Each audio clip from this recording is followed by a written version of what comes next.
Bonjour, je me présente Véronique des Serres et Jardins Giroir, marchand Passion Jardin. Aujourd'hui, on va parler de rempotage. On peut maintenant dire officiellement que c'est le printemps, donc c'est vraiment une bonne période pour rempoter vos plantes.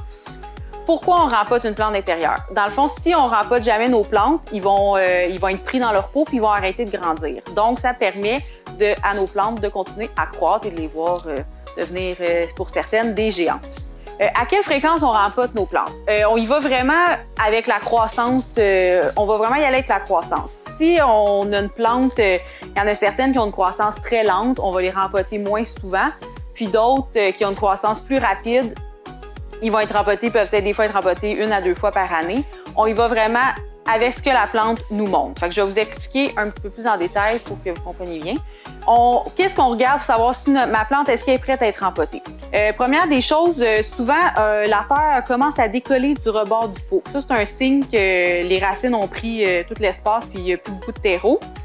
Aussi, quand on arrose, on va vraiment avoir, là, je vais vous montrer là, juste ici, ça va vraiment passer droit, là, sans... vous voyez, l'eau coule déjà. Ça, c'est un signe qu'on est dû être rempoté. On peut regarder des fois, là, il n'y en a pas présentement, mais des fois, il va y avoir des racines qui vont sortir du pot. Ça, c'est un bon signe qu'elle a besoin d'être rempotée.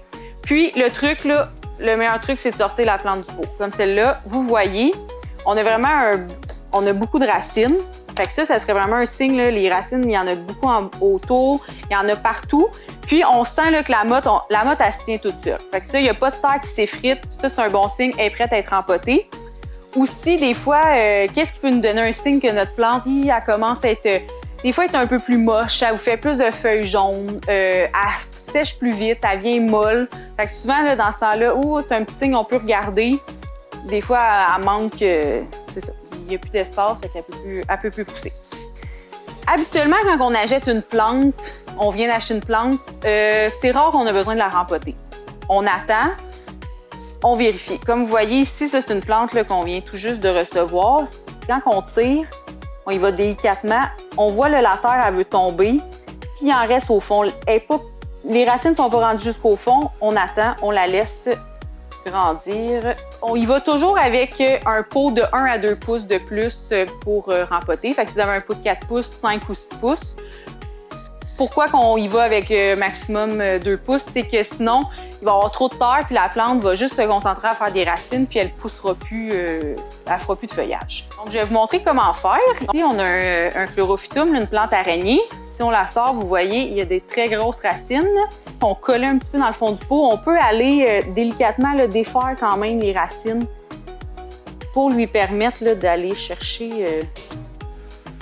pour lui permettre d'arrêter de spiraler comme ça.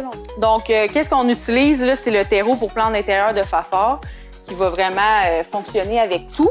J'en ai ici là, un peu en vrac. Vous allez venir mettre un petit peu de terre dans le fond avant de rempoter. Ensuite, on va venir placer notre plante. On va la mettre bien droite au centre. On peut nettoyer, là, ça nous permet aussi des fois de voir on peut nettoyer les petites feuilles qui sont moins belles. Vous allez prendre la terre, on remplit le pourtour, on en remet un petit peu. On fait une petite première tournée comme ça. Puis, on va vraiment aller sur les côtés, puis on va taper la terre pour la compacter. On la compacte bien, là, sans y aller trop.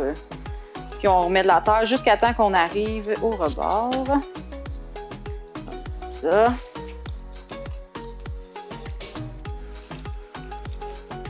Parfait. Là, on y va. Donne une bonne pression. Qu'est-ce qui est bien important aussi, c'est toujours se laisser un petit collet d'arrosage, des fois quelques centimètres, pour permettre, parce que si on y va trop sur le rebord, bien, quand vous allez arroser, la terre va déborder, puis il va en avoir partout. On laisse un petit collet d'arrosage. Bien important aussi, on utilise toujours un pot comme celui-là que j'ai pris drainé, perforé. Fait, si on fait un bon arrosage, on laisse bien sécher, puis notre plante, elle est rempotée. Fait, utilisez toujours le terreau pour plantes d'intérieur de Fafard, qui fonctionne très bien. Puis aussi, avec l'arrivée du printemps, on peut recommencer à donner de l'engrais à nos plantes d'intérieur. Donc, on peut utiliser l'engrais tout usage là, de Passion Jardin, qui est bon pour les plantes d'intérieur. Puis avec ça, bien, vous êtes prêts à vous amuser et faire le tour d'aller rempoter vos plantes. Donc, suivez-nous sur les réseaux sociaux pour des prochaines capsules. Bonne journée!